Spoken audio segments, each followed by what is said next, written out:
வணக்கம் நண்பர்களே. இது காதலின் மொழி. இன்னைக்கு நாம கேட்க போற கதைய தொடங்கலாம் வாங்க.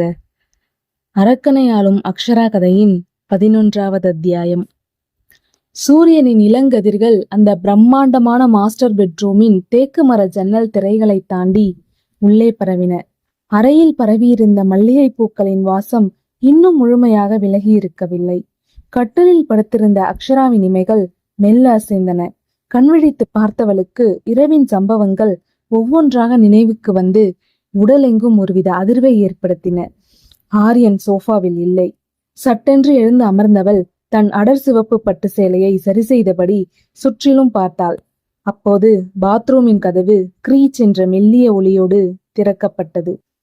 அங்கே தன் இடுப்பில் ஒற்றை வெள்ளை துண்டை மட்டும் இருக்க கட்டிக்கொண்டு ஈர கூந்தலிலிருந்து நீர்த்துளிகள் அவனது தசை பிடிப்பான அகன்ற மார்பிலும் சிக்ஸ் பேக் வயிற்று தசைகளிலும் வழிந்தோட கம்பீரமாக வெளியே வந்தான் ஆரியன்.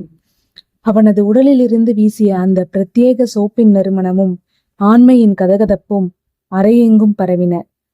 அவனை அந்த நிலையில் சற்றும் எதிர்பாராத அக்ஷராவின் கண்கள் அதிர்ச்சியில் விரிந்தன. அவளது இதயம் கட்டுக்கடங்காமல் வீல் என்று அடித்துக் கொண்டது. அவனது கச்சிதமான உடலமைப்பை கண்டு ஒரு நொடி திகைத்து போனவள் அடுத்த வினாடியே தன் பார்வையை திருப்பிக் கொண்டு முகத்தில் படர்ந்த வெட்கத்தையும் கோபத்தையும் மறைக்க போராடினாள். ஆரியன் தன் உதட்டோரம் அரும்பிய சிறு புன்னகையோடு ஈர கூந்தலை துவாலையால் துடைத்தபடியே அவளை நோக்கி அடியெடுத்து வைத்தான். குட் மார்னிங் டி, என் பொண்டாட்டி.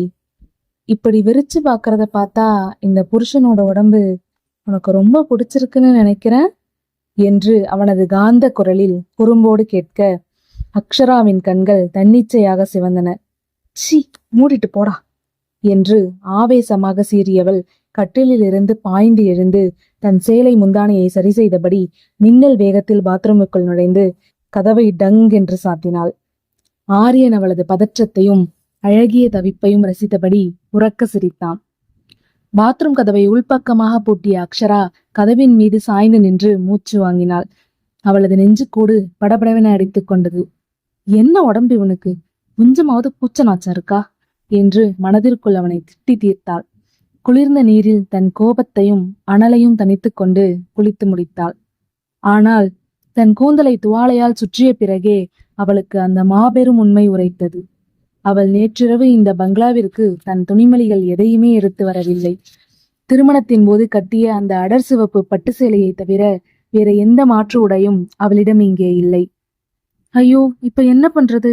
என் ட்ரெஸ் எல்லாம் என் வீட்டுல தானே இருக்கு, இவன்கிட்ட எப்படி கேட்கறது என்று அக்ஷராவின் கார்ப்பரேட் மூளை தவித்து போய் நின்றது. அந்த அசுரனிடம் போய் உதவி கேட்பதா? அவளது சுயமரியாதையும் ஈகோவும் அதை முற்றிலுமாக மறுத்தன.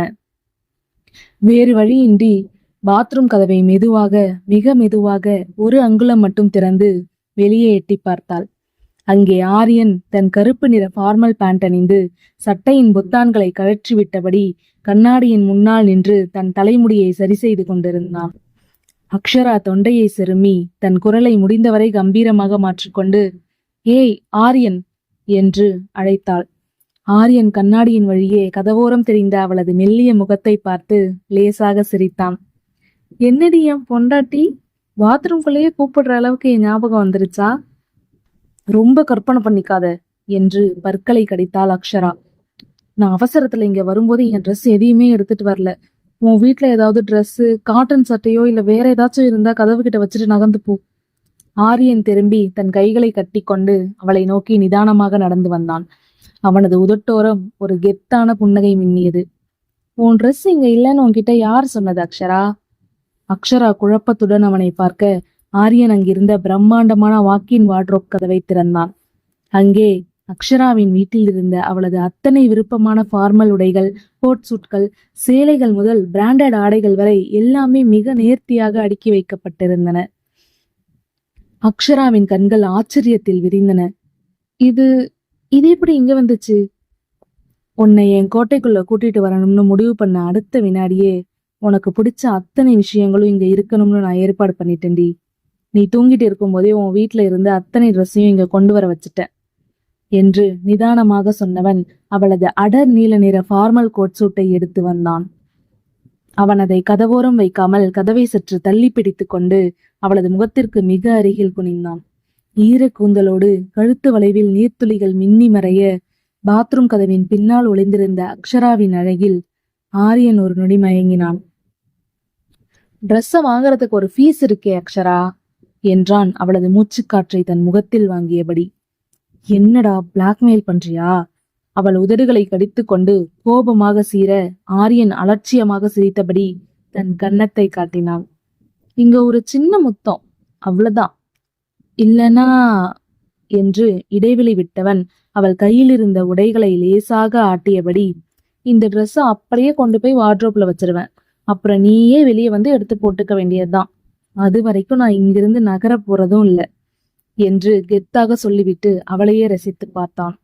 சீண்டாத ஆரியன் என்று அக்ஷரா கோபத்தில் கொதிக்க ஆரியன் உடைகளை பின்னுக்கு இழுப்பது போல காட்டினான். வேறெந்த வழியும் இன்றி தன் ஈகோவை தற்காலிகமாக மூட்டை கட்டி வைத்துவிட்டு அக்ஷரா தன் சிவந்த இதழ்களால் அவனது கன்னத்தில் லேசாக உரசி எடுத்தாள். அந்த சிறிய தீண்டலிலும் அவளது நரம்புகள் சிலிர்த்தன.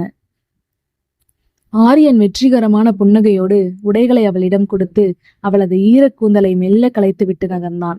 அக்ஷரா உடனே கதவை சாத்தி கொண்டாள். அவளது இதயம் முன் எப்போதையும் விட வேகமாக துடித்துக் கொண்டிருந்தது. மூச்சிறைக்க கதவில் சாய்ந்து நின்றவள் அவன் கொடுத்த உடைகளை மாற்ற முயன்ற போதுதான் அதை கவனித்தாள். அவளது உடைகளோடு சேர்த்து அவளது உள்ளாடையையும் அவன் விடுபடாமல் பத்திரமாக கொண்டு வந்து கொடுத்திருந்தான்.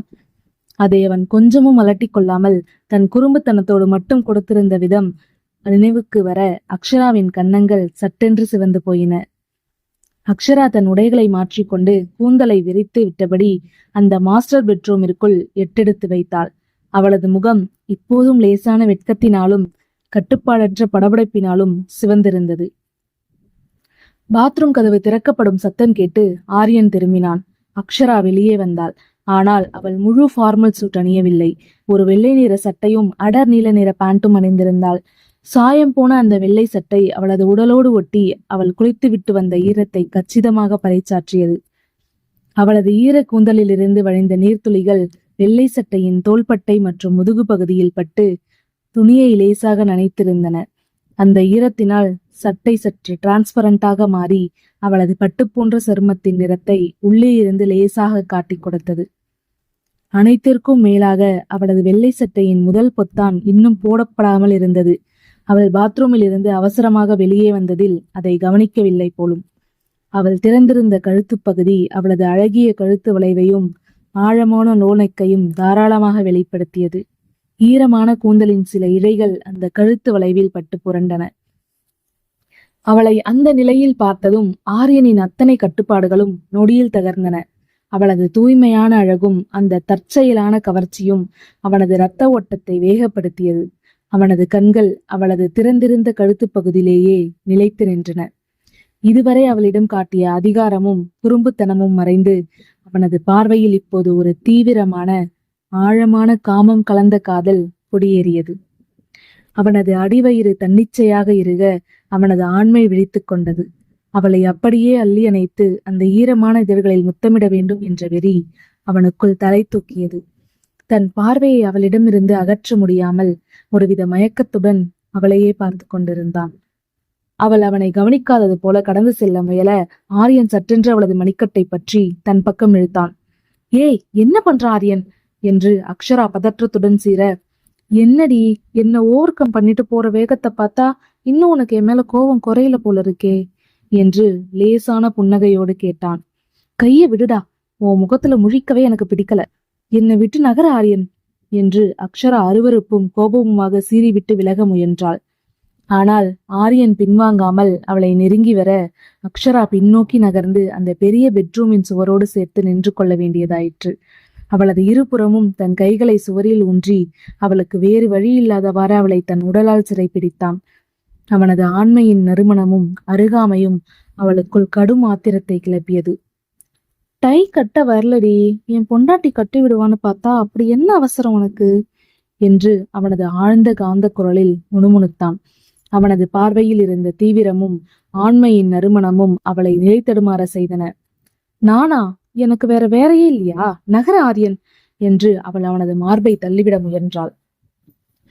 ஆனால் ஆரியன் அவளை இன்னும் சுவரோடு சேர்த்து அணைத்தவாறு நின்றான். அவனது முகம் அவளது முகத்திற்கு மிக அருகில் வந்தது.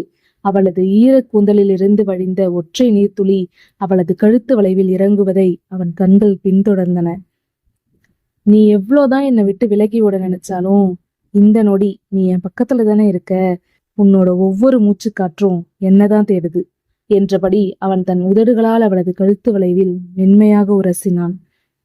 நீ என்னை எவ்வளவு வெறுத்தாலும் சரி அக்ஷரா, இன்னைக்கு நீ என் பொண்டாட்டி. இந்த ஜென்மத்துல உன்னால என்னை விட்டு விலகி போகவே முடியாது என்று அவனது ஆழ்ந்த குரலில் உறுதியோடு சொன்னான். நீ அதிகாரத்தால என்னை சொந்தமாக்கிக்கலாம் ஆரியன், ஆனா ஒரு காலமும் என் மனசை உன்னால ஜெயிக்க முடியாது. எனக்கு உன் மேல வெறுப்பு மட்டும்தான் இருக்கு என்று அக்ஷரா அவனது கண்ணை பார்த்து ஆத்திரத்தோடு கத்தினாள். அவளது வார்த்தைகள் அவனது நெஞ்சை லேசாக உலுக்கினாலும் அவளது கோபமான உதடுகளையும் துடிக்கும் நாசியலையும் பார்த்த ஆரியனின் காதலும் அதிகாரமும் மேலோங்கின. உன் வெறுப்பையும் காதலா மாத்திர வித்த எனக்கு தெரியுண்டி என்று மென்மையாக முணுமுணுத்தவன் அவளது எதிர்ப்பை எல்லாம் பொருட்படுத்தாமல் அவளது சிவந்த இதழ்களில் ஆழமான அழுத்தமான முத்தத்தை பதித்தான். அந்த முத்தத்தில் எந்த அவசரமும் இல்லை. அவளை தன் காதலால் முழுமையாக வெல்லும் நிதானமும் அளவற்ற பாசமும் மட்டுமே இருந்தது. அக்ஷரா தன் முகத்தை திருப்ப முயன்று தோற்று போனாள். அவனது இந்த அதிரடியான பிடியும் முத்தமும் அவளது நரம்புகளை சூடேற்றினாலும் தன் சுயமரியாதையை இழக்கக்கூடாது என்ற பிடிவாதத்துடன் அவனிடமிருந்து விடுபட போராடினாள். ஆனால் ஆரியன் அவளது அத்தனை எதிர்ப்பையும் அடக்கி தன் முத்தத்தை முழுமையாக அவளுக்கு உணர்த்திவிட்டுதான் அவளை விட்டு விலகினான். ஆரியன் மெல்ல விலகி அவளது ஆத்திரத்தில் சிவந்த முகத்தையும் மூச்சிறைக்கும் உதடுகளையும் பார்த்து செல்லமாக புன்னகைத்தான். அவளது கைகளை விடுவித்து அவளது காதோறும் தாழ்ந்த குரலில், உன் வெறுப்பு கூட எனக்கு அழகாதான் இருக்கு அக்ஷரா, சீக்கிரம் இதையெல்லாம் காதலா மாத்திரேன் பாரு என்று சொல்லிவிட்டு அவளது கன்னத்தை தட்டிவிட்டு நகர்ந்தான். அக்ஷரா தன் கைகளால் உதடுகளை துடைத்தபடி அவனது முதுகுக்கு பின்னால் அவனை கொலை வெறியோடு பார்த்து கொண்டிருந்தாள். சுமார் 20 நிமிடங்களில் அக்ஷரா அந்த அடர் நீல நிற ஃபார்மல் கோட் சூட் உடையில் கீழே இறங்கி வந்தாள். தோளில் அலைப்பாயும் கூந்தலும் முகத்தில் படர்ந்திருந்த நிமிர்வும் அவளை ஒரு கம்பீரமான கார்ப்பரேட் தலைவியாக காட்டின. நீளமான பளிங்கு மேஜையில் வீட்டு பணியாளர்கள் சுட சுட காலை உணவை எடுத்து வைத்து திறந்து கொண்டிருக்க ஆரியனின் தங்கை ரித்விகா மட்டும் ஆவலுடன் அமர்ந்திருந்தாள். அக்ஷரா தன் கை கடிகாரத்தை பார்த்தாள். மணி 9. அவளும் அமைதியாக வந்து ரித்விகாவிற்கு எதிரே அமர அப்போதுதான் கம்பீரமான நடையோடு அங்கே வந்தான் ஆரியன். ஆப்பிள் ஜூஸை ஒரு மடுக்கு அருந்தியபடி அமர்ந்தவனுக்கு பணியாளர் பரிமாற முற்பட ஆரியன் அதை மெல்ல கையசைத்து தடுத்தான். ரித்விகாவை சாய்த்து பார்த்தவன், இனிமே எனக்கு என் ஒய்ஃப் பரிமாறினாதான் சாப்பாடு இறங்கும், நீங்க நகருங்க என்றான் அதட்டலாக அல்லாமல் அதிகாரமும் குறும்பும் கலந்த குரலில். ரித்விகா வாயடைத்து சிரிக்க அக்ஷராவின் கண்கள் கோபத்தில் விரிந்தன. ரித்விகாவின் முன்னாடி அவன் அப்படி சொன்னதும் அக்ஷராவுக்கு அதிர்ச்சியாக இருந்தது. மனதிற்குள் கோபம் கொப்பளித்தாலும் தங்கை முன்னாடி வீண் சண்டை வேண்டாம் என்று தன் ஈகோவை அடக்கி கொண்டு வேறு வழியின்றி எழுந்து அவனுக்கு அன்பாக பரிமாறுவது போல காட்டி உணவை பரிமாறினாள். பின்னர் தானும் அமர்ந்து சாப்பிடத் தொடங்கினாள். உணவு முடிந்ததும் அக்ஷரா தன் காரின் சாவியை கையில் எடுத்தபடி, எனக்கு டைம் ஆச்சு, ஏகே இன்டர்நேஷனல்ல முக்கியமான மீட்டிங் இருக்கு என்றவாறு நகர பார்த்தாள். ஏய் நில்லு அக்ஷரா! ஆரியனின் கம்பீரமான குரல் கூடத்தில் எதிரொலித்தது. இன்னைக்கு நீ உன் ஆபீஸ்க்கு போகல என்றான் அசைக்க முடியாத அதிகாரத்துடன். ஆரியனின் அந்த ஒற்றை வார்த்தை அவளது நடையை தடுத்து நிறுத்தியது. அக்ஷராவின் புருவங்கள் நெறித்தன. என்ன விளையாடுறிய ஆரியன்? நான் எங்க போகணும்னு முடிவு பண்ற அதிகாரம் உனக்கு இல்ல. என் கம்பெனியில இன்னைக்கு எனக்கு 1000 வேலைகள் இருக்கு. அவன் நிதானமாக தொடர்ந்தான். உன் கம்பெனியை விட இன்னைக்கு உனக்கு ஏஜே குரூப்ஸ்ல பெரிய வேலை காத்துட்டு இருக்கு. ரித்விகா புன்னகையோடு இதை பார்க்க அக்ஷரா கோபத்தின் உச்சத்திற்கு சென்றாள். உன் கம்பெனிக்கு நான் எதுக்கு வரணும்? நான் உன் அடிமை இல்ல. நீ என் அடிமையும் இல்ல, வெறும் விருந்தினரும் இல்ல. நீ இந்த சாம்ராஜ்யத்தோட board member. Project Phoenix meeting இன்னைக்கு காலையில 10 மணிக்கு இருக்கு. நீ என் கூட தான் வர. அக்ஷரா கோபத்தின் உச்சத்திற்கே சென்றாள். என்னோட ஷெடியூல முடிவு பண்ண நீ யாரு ஆரியன்? நான் உன் கம்பெனிக்கு வர முடியாது. நீ வரலனா மீட்டிங்கே இங்க மாத்திடுவேன், அப்புறம் உன் இஷ்டம் என்று அசைக்க முடியாத தன்னம்பிக்கையோடு சொன்னவன் அவளது பதிலை எதிர்பார்க்காமல் அவளது கரத்தை பற்றி தன் பக்கமாக இழுத்தான். அவள் பிடியிலிருந்து விலக போராட, மரியாதையா என் கூட வரியா, இல்ல தூக்கிட்டு போய் கார்ல உட்கார வைக்கவாடி பொண்டாட்டி என்று அவளது காதோரம் மெல்லிய குரலில் முணுமுணுத்தான். ரித்விகா தங்களைத்தான் பார்த்து கொண்டிருக்கிறாள் என்பதை உணர்ந்த அக்ஷரா, பல்லை கடித்துக்கொண்டு அவனுடன் அடிமேல் அடி வைத்து நடக்கத் தொடங்கினாள். கார்ப்பரேட் போர்க்களம். சென்னையின் மையப்பகுதியில் அமைந்திருந்த ஜெகநாத் குரூப்ஸ் தலைமை அலுவலகத்தின் 50 மாடி பிரம்மாண்ட கண்ணாடி உருவத்தின் வாசலில் கருப்பு நிற ரோல்ஸ் ராயல்ஸ் கார் வந்து கம்பீரமாக நின்றது. காரின் கதவை முன்வந்து திறந்தான் ஆரியனின் நம்பிக்கைக்குரிய பர்சனல் அசிஸ்டன்ட் சந்தோஷ். காரில் இருந்து முதலாக வெளியில் அடியெடுத்து வைத்தது அக்ஷராவின் கம்பீரமான பாதம். அவளது பார்வையில் சற்றும் தளராத உறுதியும் உதட்டோரம் ஒரு ரகசிய வெற்றியின் புன்னகையும் மின்னின. முந்தைய இரவு ஆரியன் கொடுத்த அதிர்ச்சிகளையும் அவனது காதலையும் தன் பிசினஸ் முளையின் பின்னால் தள்ளிவிட்டு ஒரு பேரரசியின் கெத்தோடு அவளது காலடிகள் உள்ளே பதிந்தன.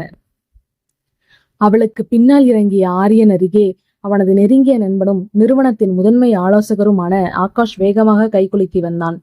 ஆரியன், என்னடா நடக்குதுங்க என்று ஆகாஷ் பதற்றத்துடன் முணுமுணுத்தான். இன்னைக்கு மீட்டிங்ல அக்ஷரா அவளோட ஏகே இன்டர்நேஷனல் சார்பா மட்டும் வரல. அவ உன்னோட ப்ராஜெக்ட் ஃபீனிக்ஸ் ஃபைல டார்கெட் பண்ணி இந்த ப்ராஜெக்ட உன் கையை விட்டு நழுவ வைக்க போறதா கேள்விப்பட்டேன். நீ ஏன் அவளை கூடவே கூட்டிட்டு வந்த? ஆரியன் லேசாக சிரித்தான். அவனது தோலை தட்டியபடி, எல்லாம் என் பொண்டாட்டியோட வியூகம்தான் ஆகாஷ். அவன் விளையாட நினைக்கிற ஆட்டத்துல ஜெயிக்க போறது யாருன்னு மீட்டிங் அறையில பார்க்கத்தானே போறோம் என்று அசைக்க முடியாத கெத்துடன் கூறினான். அலுவலகத்தின் 45வது தளத்தில் அமைந்திருந்த பிரம்மாண்டமான போர்ட் ரூம். சுற்றிலும் சர்வதேச முதலீட்டாளர்கள், மூத்த பங்குதாரர்கள் மற்றும் வழக்கறிஞர்கள் அமர்ந்திருந்தனர். அறையின் பிரதான இருக்கையில் ஆரியன் கம்பீரமாக அமர்ந்திருக்க, அவனது வலதுபுறம் சந்தோஷ் லேப்டாப்பும் ஃபைலுமாக ஆயத்தமாக நின்றான். இடதுபுறம் ஆகாஷ் சூழ்நிலையை கூர்ந்து கவனித்துக் கொண்டிருந்தான். அக்ஷரா ஆரியனின் எதிரே இருந்த பிரதான இருக்கையில் அமர்ந்து தன் ஐபேடை மேசை மீது வைத்தாள். வெல்கம் மிஸ்ஸஸ் அக்ஷரா ஆரியன் ஜெகநாத் என்று ஆரியனின் காந்த குரல் போர்ட் ரூம் முழுவதும் எதிரொலித்தது. மிஸ்ஸஸ் என்ற அந்த ஒற்றை வார்த்தை அக்ஷராவின் நரம்புகளை உலுக்கியது. அவளது கண்கள் அதிர்ச்சியில் விரிந்தன. அவ்வளவுதான். அந்த அறையில் இருந்த அனைத்து முதலீட்டாளர்களும் ஷேர் ஹோல்டர்ஸ்களும் ஒருவரைக்கொருவர் பார்த்தபடி குழப்பத்தில் மூழ்கினர். வாட்? ஆரியனுக்கு எப்போ கல்யாணம் ஆச்சு? அக்ஷரா மேடம்க்கும் ஆரியனுக்கும் கல்யாணமா? இது என்ன புது கதையா இருக்கு? இன்னைக்கு காலையில வரைக்கும் இப்படி ஒரு விஷயமே யாருக்கும் தெரியாதே என போர்ட்ரூம் முழுவதிலும் ஆச்சரியமும் கிசுகிசுப்பும் முணுமுணுப்பாக பரவியது. அங்கிருந்தவர்களின் குழப்பத்தையும் அதிர்ச்சியையும் பார்த்த ஆரியன் லேசான புன்னகையுடன் தன் கைகளை உயர்த்தி அமைதிப்படுத்தினான். சாரி மிஸ்டர் ஜென்டில்மேன், உங்க எல்லாரோட அதிர்ச்சியும் எனக்கு புரியுது. எனக்கும் அக்ஷராவுக்கும் நேத்து காலையில தான் மேரேஜ் ஆச்சு. கொஞ்சம் அவசரமான சூழ்நிலைங்கிறதால ரொம்ப சிம்பிளா கோயில்ல வச்சு முடிச்சிட்டோம். அதான் யாருக்கும் சொல்ல முடியல. சிறிது இடைவெளி விட்டு தன் கம்பீர குரலில் தொடர்ந்தான். ஆனா வர்ற சண்டே ஈவினிங் எங்களுக்கு ரொம்ப கிராண்டா ரிசப்ஷன் நடக்குது. அதுக்கு உங்க எல்லாரையும் நான் அதிகாரப்பூர்வமா இன்வைட் பண்றேன். சோ இப்ப நம்ம பிசினஸ் மீட்டிங்கை கவனிப்போம் என்று சொல்லிவிட்டு தன் இருக்கையில் ஸ்டைலாக அமர்ந்தான். அவனது அந்த ஒற்றை பேச்சில் அங்கிருந்த அத்தனை கேள்விகளும் அடங்கி போயின. அவன் சொன்னதை கேட்ட அக்ஷராவுக்கு தலையே சுற்றிவிட்டது. அதிர்ச்சியின் உச்சத்திற்கே சென்றவள் பேசுவதற்கு கூட வார்த்தைகளின்றி உறைந்து போய் அவனை பார்த்தாள். சண்டே ஈவினிங் ரிசப்ஷனா? அடப்பாவி, இவன் என்ன இவ்வளோ அசால்ட்டா புதுசா கதை அளந்து விடுறான்? இவனுக்கு பொய் சொல்றது என்ன அம்புட்டு சாதாரணமா போச்சா என்று மனதிற்குள் நினைத்தவளுக்கு அவனது இந்த திடீர் ஆட்டமும் யோசிக்கவே நேரமில்லாமல் இவன் போடும் நாடகமும் பேரதிர்ச்சியை கொடுத்தன. சுற்றியிருந்த அத்தனை முதலீட்டாளர்களும் அதை உண்மையென நம்பி வாழ்த்துவதை காண அவளுக்குள் பயமும் கோபமும் கலந்த அதிர்ச்சி நரம்புகளில் தீயாக பரவியது. அக்ஷரா தன் நிதானத்தை இழக்காமல் மற்ற பங்குதாரர்களை பார்த்து தன் அதிரடி தாக்குதலை தொடங்கினாள். மிஸ்டர் ஆரியனோட இந்த 1000 கோடி மதிப்புள்ள ப்ராஜெக்ட் ஃபீனிக்ஸ் சாஃப்ட்வேர் செக்யூரிட்டியில பெரிய துளை இருக்கு. இதோட ரகசிய சர்வர் கோட் மற்றும் மெயின் பாஸ்வேர்ட் ரொம்பவே பலவீனமா இருக்கு. இவரோட இந்த அலட்சியமான வேலையால முதலீட்டர்களான உங்களுக்கு தான் பெரிய நஷ்டம் வரப்போகுது. இப்படிப்பட்ட ஒரு பாதுகாப்பில்லாத ப்ராஜெக்ட்ல பணத்தை முதலீடு பண்றது ஆபத்து. அதனால இந்த ப்ராஜெக்ட் ஆரியன் கையை விட்டு மாற்றி தற்காலிகமாக நிறுத்தி வைக்க நான் வாக்களிக்கிறேன். அக்ஷராவின் இந்த அதிரடி பேச்சு பங்குதாரர்களிடையே பெரும் பரபரப்பை ஏற்படுத்தியது. அவர்கள் தங்களுக்குள் சலசலக்க தொடங்கினர். ஆனால் ஆரியன் முகத்தில் எந்தவித சலனமும் இல்லை. அவன் சந்தோஷை நோக்கி சிறு தலையசைவு கொடுத்தான். சந்தோஷ் உடனே ப்ரொஜெக்டரை ஆன் செய்து அந்த சாஃப்ட்வேரின் முழுமையான பாதுகாப்பு தரவுகளையும் அதன் அசைக்க முடியாத என்கிரிப்ஷன் ஆவணங்களையும் திரையில் காண்பித்தான். ஆரியன் அக்ஷராவின் கண்களை ஆழமாக பார்த்து நிதானமாக பேசத் தொடங்கினான். நீங்க நினைக்கிற மாதிரி இதுல எந்த மிஸ்டேக்கும் இல்ல மிஸ்ஸஸ் அக்ஷரா. நேத்து நள்ளிரவு 1:30 மணிக்கு என் சர்வரை யாரோ ஹேக் பண்ண முயற்சி பண்ணப்போ சிஸ்டம் அதை தானாவே பிளாக் பண்ணிடுச்சு. ஏன்னா அதோட மெயின் சர்வர் பாஸ்வேர்ட் என்ன தெரியுமா? ஆரியன் கம்பீரமாக உரத்த குரலில் கூறினான். Akshara my queen. அக்ஷராவின் இதயம் ஒரு நொடி உறைந்தது. போர்டு மெம்பர்கள் ஆச்சரியத்தில் உறைந்தனர். இந்த ப்ராஜெக்ட்ல எந்த குறைபாடும் இல்லைன்னு இப்போ உங்களுக்கு புரிஞ்சிருக்கும் என்று முதலீட்டாளர்களை பார்த்து சொன்னவன் சந்தோஷை நோக்கி, அந்த மெயின் டாக்குமெண்ட்டை காட்டுங்க என்றான். சந்தோஷ் அந்த பத்திரத்தின் நகல்களை அனைவர் முன்பும் வைத்தான். ஆகாஷ் அதை எடுத்து பார்த்துவிட்டு, வாட் ஆரியன், இது நிஜமாவே சாத்தியமா என்று வியப்பின் உச்சத்தில் கத்தினான். ஆரியன் கம்பீரமாக நிமிர்ந்து அங்கிருந்த அனைத்து முதலீட்டாளர்களையும் ஷேர் ஹோல்டர்ஸ்களையும் பார்த்து அழுத்தமான குரலில் சொன்னான். சிலர் இந்த ப்ராஜெக்டை என் கையை விட்டு நழுவ வச்சு என்னை வீழ்த்தலாம்னு கணக்கு போட்டாங்க. ஆனா என் உழைப்புல உருவான இந்த ப்ராஜெக்ட் ஃபீனிக்ஸோட 50% பங்குகளையும் அதோட முழு காப்புரிமையும் அக்ஷரா ஆரியன் ஜெகநாத் என்ற என் மனைவியோட பேருக்கு இன்னைக்கு காலையில மாத்தி கையெழுத்து போட்டுட்டேன். போர்டு ரூமே உறைந்து போனது. அக்ஷரா நம்ப முடியாமல் அந்த ஆவணத்தையும் அவனையும் பார்த்தாள். உன்னை இந்த சாம்ராஜ்யத்தின் பேரரசியா உயர்த்துறதுதான் இந்த அசுரனோட வேலை என்று ஆரியன் கூறிய போது அவனது குரலில் காதலும் ஆதிக்கமும் ஒரு சேலம் இருந்தன.